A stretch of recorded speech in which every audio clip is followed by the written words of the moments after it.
By the year 2026, the average Gen Zer will be just 21 years old. Right.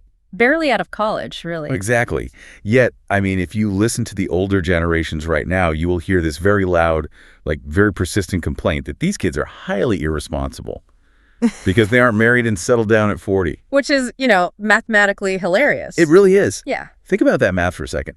We are watching society have a literal moral panic over the fact that college sophomores aren't experiencing midlife crises yet. Yeah, it's completely absurd when you put it like that. So, welcome to the Deep Dive. Yeah. Our mission today is to cut right through this kind of noise.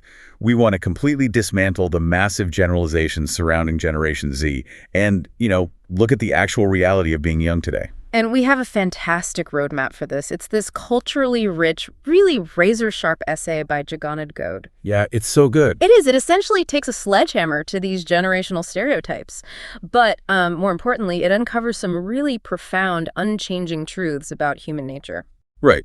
And whether you are Gen Z, a millennial, or a boomer, you've likely been caught in the crossfire of this generational warfare. Hearing that kids today are either saving the world or totally ruining it. So let's unpack this, starting with the sheer mathematical absurdity of the criticisms leveled at today's youth. Yeah, the math fail is quite spectacular when you actually map it out. Gen Z comprises individuals born roughly between 1997 and 2012. Right, so they're young. Very young. So as you said, expecting a demographic whose average age is barely old enough to rent a car to be settling into decades-long marriages, it is entirely divorced from linear time. Completely. But the essay points out that this is just one symptom of a much larger, intense polarization. I mean, Gen Z is either hailed as the ultimate savior of humanity, or they are harshly criticized for supposedly lacking critical thinking. Oh yeah, the classic kids these days just spend all their time drinking in pubs argument. Exactly. There's this prevailing narrative that today's youth are completely detached from reality. Which the author tackles head-on with what he calls these Dakota comparisons. Right. Dakota essentially meaning something completely outdated or useless in this context. Yeah, so you have older folks complaining oh, these kids today are always on Snapchat, Telegram, and Instagram. In our day, we used Orkut. Which is just, Orkut. I know, and the author basically throws his hands up and says, well, obviously they are using Instagram. Orkut essentially doesn't exist as a dominant platform anymore. Right, it's long gone. It's like getting furious at someone for driving a car when you had to ride a horse, and then yelling at them that their car isn't producing enough manure. That is a perfect analogy. But why is that the default? Why do older generations always leap to these good old days moral lectures instead of looking at the actual context? Why lecture a 21-year-old instead of providing real solutions like, creating viable jobs? Well, what's fascinating here is the psychological mechanism behind that judgment. It is infinitely easier to pass a sweeping moral judgment on a younger person than it is to acknowledge the crushing, complex realities of the world you've handed them. Right. Because that would require taking some responsibility. Exactly. When an older generation looks at the youth, they are often viewing them through the lens of their own past economic environment. They aren't seeing the fierce modern competition for education or the skyrocketing rent or the incredibly saturated employment market. So true. The judgment flows easily because they are just disconnected from the current reality of survival. I hear that, but let me play devil's advocate for a second. Sure, go for it. Because if you walk through a mall today, we literally see teenagers doing TikTok dances in the middle of grocery aisles, seemingly ignoring their surroundings. Right, the performative stuff. Yeah. How do we square that very visible, almost performative narcissism with the idea that they are quietly struggling or sacrificing behind the scenes? It just, it feels like a contradiction. It does feel like a contradiction, but only if we assume the loudest behavior represents the majority. Oh, that's a good point. The source gets incredibly specific about the actual daily domestic struggle of the average youth, and it completely shatters that partying, carefree stereotype. Yeah, tell us about the Hyderabad example, because that blew my mind. Right, so the author points to young people moving to major urban centers in India, like Hyderabad. They are living in these tiny, cramped, shared, paying guest rooms, PG rooms, rooms that are quite literally smaller than a wealthy person's bathroom. Wow. Yeah. Smaller than a bathroom. And they aren't partying. They are practically starving themselves to save money while enduring intense pressure in these high-stress, hyper-competitive tech coaching hubs like Amirpet and Dilsuknagar. Right, just waiting out in the sun and rain, Right. enduring incredible hardship just for a chance at a career. Exactly. It's survival. And what really struck me in the essay is that this invisible sacrifice isn't just happening locally. There's a massive international component to it as well. Oh, absolutely. You have Gen Z youth who have managed to get to places like Chicago, Dallas, New Jersey, Toronto, or London, and the stereotype says they're just blowing their money on avocado toast and luxury lattes. The classic avocado toast argument, yeah. Right. But the author reveals they're purposely skipping that $5 Starbucks coffee. They were skipping the movie premieres. Yeah, and why are they doing it? Because saving those few dollars means they can buy a dress for their sister back home, or a decent watch for their younger brother, or, good clothes for their parents. It completely flips the narrative of the self-obsessed digital native. They are carrying the exact same familial burdens and duties that older generations carried. Yes. The difference is they are executing these duties in a highly expensive, globally dispersed modern economy. Here's where it gets really interesting, because the older generation's counter-argument always boils down to, well, we had it hard too. We knew the value of patience. We had to wait for things. Oh, the waiting argument. Always. Always. But the author dismantles that by showing how the entire landscape of entertainment and material goods has completely shifted. He paints this vivid picture of the past. Right. Older generations used to wait an entire week for a broadcast called Chitralahari. Which was this highly anticipated Indian musical television show. Yep. Or like they'd wait all week for a single Sunday movie. Yeah, they would gather around the one and only television set in the entire village just to hear the title song of the Jungle Book broadcast. Jungle Bat Tali Hai. Yes. It was a collective, scheduled, incredibly rare event. And the material goods were exactly the same way. If you were taking a trip to the U.S., you couldn't just, click a button and have durable luggage arrive at your door. No, not at all. The author notes that people used to physically travel across the state to specialty shops like Palin Leather in districts like Panjaguta or Secunderabad just to find bags strong enough for international travel. But look at the environment for Gen Z now. U.S. quality gear is available in every single corner of the globe, from rural towns like Adilabad to Amalapuram. It's everywhere. And content. It isn't scheduled for Sunday. It's on demand, 24/7. So the whole concept of waiting has changed. This is a crucial distinction. The author synthesizes this beautifully. It is fundamentally unfair to expect this generation to wait for things just because older generations were forced to. Right. The environment has evolved. It wasn't some profound moral virtue of the older generation to wait a week for a television show. It was simply a technological limitation of their era. Exactly. We shouldn't compare eras as if one is morally superior to the other. We have to understand the mechanism of how time and technology have changed the baseline environment. Which brings up a massive question. If the environment and the tools have shifted so drastically, how have our actual internal values evolved to keep up? Right. Values don't stay static. No. So if you are listening to this right now, think about the values your parents drilled into you versus the ones you prioritize today. The source provides a really clear timeline of this evolution, starting from the post-World War II era. Yeah, it breaks down the modern generational timeline into 4 distinct phases. Walk us through them. First, we have the baby boomers, born between 1946 and 1964. Their driving forces were hard work, discipline, a very strong desire for stable government jobs, and deeply traditional family values. We need to look at the why there. They were emerging from global conflicts and massive economic rebuilding. I mean, absolute stability was the only logical goal. Exactly. Survival meant stability. Then we get to Gen X, the bridge generation, born roughly 1965 to 1980. Right. Gen X was raised on the widespread adoption of radio and television. They started this delicate balancing act. They maintained a tether to tradition, but they introduced the desire for personal freedom and the beginnings of, work-life balance. Okay, so a shift starts, and then comes Gen Y or Millennials from 1981 to 1996. Right. They witnessed the dawn of the internet and mobile phones. But crucially, they came of age during global financial crashes. The Great Recession. Exactly. Their environment was inherently unstable, so their psychological response was to prize financial independence above almost everything else, facing intense career competition. Which brings us to Gen Z, born from 1997 to 2012, the true digital natives. They don't just know the internet, it's the water they swim in. Beautifully put. The source notes they prioritize mental health, equality, and strict work-life boundaries. And they don't necessarily reject all tradition, but their default setting is to question everything before accepting it.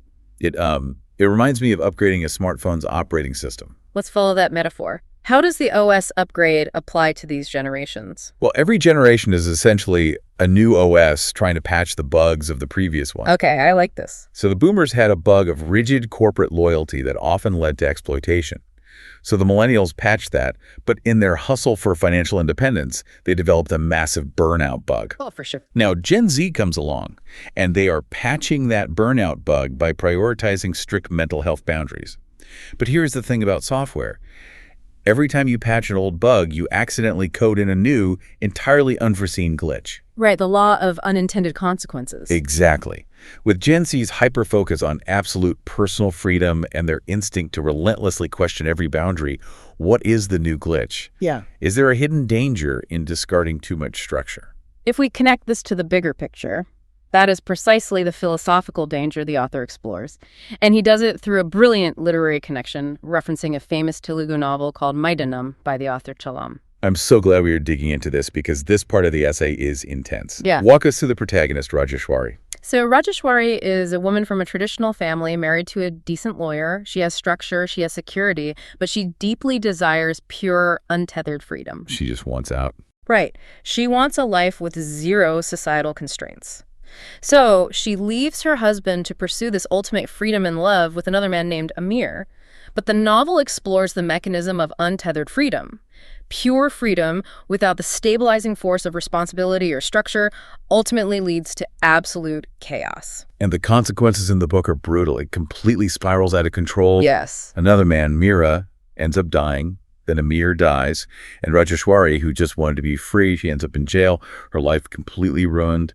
The author describes her fate with this incredibly powerful, sobering image. She is left like a torn leaf plate thrown to the dogs. It's a stark warning. The lesson the author draws for Gen Z from Maidanam is about the inescapable reality of consequences. Mental health, boundaries, and personal freedom are vital, yes. Absolutely. But pure freedom, operating without any boundaries, responsibility, or respect for the structures that keep society functioning, is dangerous. Because things fall apart. Exactly. The author quotes a Roman philosopher's advice on this. One should have the courage and wisdom to fix the bad in traditional ways, but also be wise enough to accept the good in modern ways. Freedom must be paired with an understanding of consequences. You cannot simply dismantle every traditional fence without first understanding why it was built. That is heavy. Yeah. But it makes perfect sense. It shows that while the technology upgrades from Orkut to Instagram, the human struggle to balance freedom with consequence is, well, it's ancient. Very much so. Which actually transitions us perfectly into the core of this entire deep dive. Despite these shifting generational values, the new OS upgrades, the changing landscape of how we buy luggage or watch movies, what remains fundamentally, undeniably unchanged about human nature? The foundational hierarchy of our needs. The essay uses a deeply relatable, visceral analogy regarding food to explain this baseline. Oh, the food analogy is brilliant. The author says, imagine a truly starving person. They just want rice. That is it. They do not care if you serve that rice with basic beans or bitter gourd or some highly elaborate, slow-cooked mutton tamarind dish. Right. Honestly, if they are starving, just rice and chili powder will do perfectly. It is only after their stomach is full that the mechanism of preference kicks in. Exactly. Then they suddenly start caring about taste. Yeah. And once they have the taste they want, they look around and want nice clothes. Then they want shoes, then a house, and finally, at the very top of that pyramid, they want respect from society. This raises an important question, though. Do generational labels, Gen Z, Millennial, Boomer, do they actually matter at all when we're talking about basic survival? The author provides a striking, real-world juxtaposition to answer this, involving two recent graduates who approached him for help. And their backgrounds are worlds apart. You literally could not invent a wider gap in privilege. Precisely. One of the graduates is the son of a poor servant, living in a cramped, tiny room tucked under an apartment building. Okay. The other graduate is the daughter of a millionaire landlord. Her father owns 30 acres of prime real estate, right in the heart of Hyderabad. Which is insane. In a city where owning even a fraction of an acre is a fortune, 30 acres is unimaginable. Generational wealth. They're completely different universes. One has every safety net in the world. The other is walking a tightrope without one. And yet, despite the wealth gap, despite all the generational noise, when they both recently graduated and came to the author, they said the exact same words. Can you get me a job? The salary doesn't matter. The salary doesn't matter. It is such a grounding realization. Because it proves the mechanism of human behavior perfectly. Whether you are Gen X, Y, or Z, whether you were born into staggering wealth or crushing poverty, the human baseline is identical. We all start at the bottom of the pyramid. Right. First, we just need a job to secure our footing, to survive, to establish our worth. Once that foundational level is secured, then we look at the salary. Yep. Once the salary is comfortable, we look for job satisfaction. And finally, we look for societal recognition. The vehicles change. Maybe today you are looking for a remote job in AI instead of a factory floor. But the destination, the human psychological journey of securing survival before seeking status, is exactly the same. It strips away all the think pieces and the buzzwords. It reminds us that we are all running the exact same basic human hardware. Yeah. We just, dress it up differently depending on the decade we happen to be born in. It's true. If you're listening to this on a commute right now, think about your own journey. You are navigating the exact same hierarchy of needs as the generations before you, just with a different set of tools. Which brings us to the author's final and perhaps most brilliant observation, the cycle of nostalgia. Oh, this part is so real. This deeply ingrained human feeling that our specific hardware configuration, the era we grew up in, was the absolute best one. The nostalgia cycle. The author traces this through his own family tree, and it is so recognizable. His grandfather loved the 1940s, thought it was the absolute golden era of humanity, but he absolutely hated the 60s. Right. Then the author's father. He loved his childhood in the 60s, thought it was peak civilization, but he thought the 80s were loud and terrible. Naturally. The author himself loved growing up in the 80s, but hates the 2000s. And now today's kids are incredibly nostalgic for the flip phones and fashion of the early 2000s, but they complain endlessly about the 2020s. It is an unbroken, predictable chain. Every single generation romanticizes its own childhood as the golden age. Yep. We conflate the simplicity of being a child with the era itself, and subsequently, because of that romanticization, every generation views the generation that follows it with deep suspicion and judgment, convinced that the new youth are ruining the world.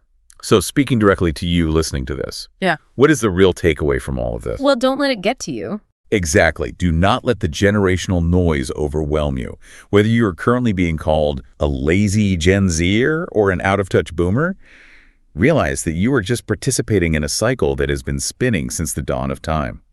Life is simply about gathering experiences that fit the specific era you were born into, adapting to your environment, and understanding that the human journey beneath all the tech upgrades is exactly the same. We are all just seeking a full stomach, a secure roof, and a little bit of respect.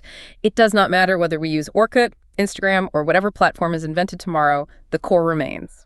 So what does this all mean? Well, I want to leave you with a thought to mull over, building on this unbreakable law of human nostalgia. Fast forward in your mind to the year 2060. Oh boy. Imagine Gen Z, the generation, currently being judged so harshly for their smartphones, their Snapchat streaks, and their strict mental health boundaries, sitting around as grandfathers and grandmothers. What in the world are they going to be lecturing their grandchildren about? That's a funny thought. Right. Will they look back at the chaotic 2020s as the simple, good old days before neural brain implants and AI hive minds?